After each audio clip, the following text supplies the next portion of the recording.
Tuesday evening vlog பார்க்கலாமா? Hi guys, நான் உங்கள் லட்சு. இன்றைக்கி வரும்போதே மூஞ்சில் ஒரு ஒளி வட்டம் என்னடா அப்படின்ட்டு பேச்சு போட்டால் தான் தெரியுது. மேடம் இன்றைக்கி சூப்பராக டான்ஸ் ஆடிருக்காங்க. எல்லோரும் பரவாயில்லையே, வெரி குட் வெரி குட், சூப்பராக டான்ஸ் ஆடின மீனும் அப்படின்னு எல்லோரும் பாராட்டினாங்களாம். அப்புறம் நாங்கள் இன்றைக்கி ஈவினிங் ஆரம்பித்தது வெஜிடபிள் ரைஸும் முட்டை ஆம்லேட்டும். ஆனால் மேடம் வந்து நான் சாப்பிட்டா இன்றைக்கி தேங்காய் பால் சாதம் தான் சாப்பிடுன்னு சொன்னாங்களா.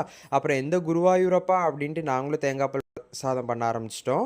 அப்புறம் சைடில் நான் முட்டை கிரேவி அப்படியே பண்ணிட்டு இருந்தேன். அப்புறம் இன்றைக்கி வந்து ரைஸ் அளவு பார்த்தீங்க அப்படின்னா அம்மா தான் வச்சாங்களா, எவ்வளோ வச்சாங்கன்னு தெரியல. அப்புறம் நான் பாட்டுக்கு என் விருப்பத்துக்கு தேங்காய் பாலும் அப்புறம் தண்ணி ஊற்ற அது வால்வோ சாவோ குக்கரோட தான் அப்படின்ட்டு அடிப்பிடிச்சிச்சுன்னா என்ன பண்ணுறதுன்னு தெரியாமல் அப்புறம் நான் அம்மாவை கூப்பிட்டா அம்மாவே வந்து தண்ணி ஊற்றி தேங்காய் பாலும் ஊற்றிட்டு இருந்தாங்க. அப்புறம் நான் சைடில் வந்து முட்டையை உரிச்சிட்டு இருந்தேன். நானும் பார்க்குறேன் இந்த முட்டையை ஒரு தடவையாவது ஓட்டை போடாமல் உரிக்கணும்னு. ஆனால் எப்பவும் பார்த்தாலும் ஏதாவது ஒரு ஓட்டையோ கிராக்கோ விழுந்துருது.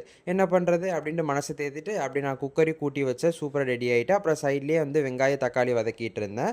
அதுவும் சூப்பராக ரெடி ஆகிட்டு இருந்துச்சு. அப்புறம் வந்து கொஞ்சம் பாத்திரம் இருந்துச்சு, அதுவும் சூப்பராக கழுவி டப்படப்படப்படன்னு கழுவி வச்சேன். அப்புறம் வந்து முட்டையை உள்ளே லேண்ட் பண்ணிட்டு இருந்தேன். சூப்பராக பக்காவாக லேண்ட் பண்ணிவிட்டு ஒரு கிண்டிட்டு அப்புறம் சைடில் பார்த்தீங்க அப்படின்னா குக்கரும் விசில் வந்துருந்துச்சு. அதை ஓப்பன் பண்ணால் சூப்பராக கம கமன் ஸ்மெல்லு. அப்புறம் ஓப்பன் பண்ணி ஒரு பிளேட்டில் வச்சு அப்புறம் முட்டை கிரேவியை வச்சு எங்கள் அம்மாட்ட கொடுத்தா, அடடே என் வயிற்றில் பிறந்துட்டா இவ்வளோ சூப்பராக பண்ணியிருக்கேன் அப்படின்னு எங்கள் அம்மா வந்து பாராட்டு மலையில் என்னை பாராட்ட ஆரம்பிச்சிட்டாங்க. எனக்கு நானும் புகழ்ச்சியெல்லாம் வேண்டாமா, முடிஞ்ச ஒரு தங்க மோதிரம் வாங்கித்தாங்க அப்படின்னு சொல்லிட்டு நானும் சாப்பிட்டுட்டு இந்த விலாகை சூப்பராக முடிச்சிட்டேன். Bye guys.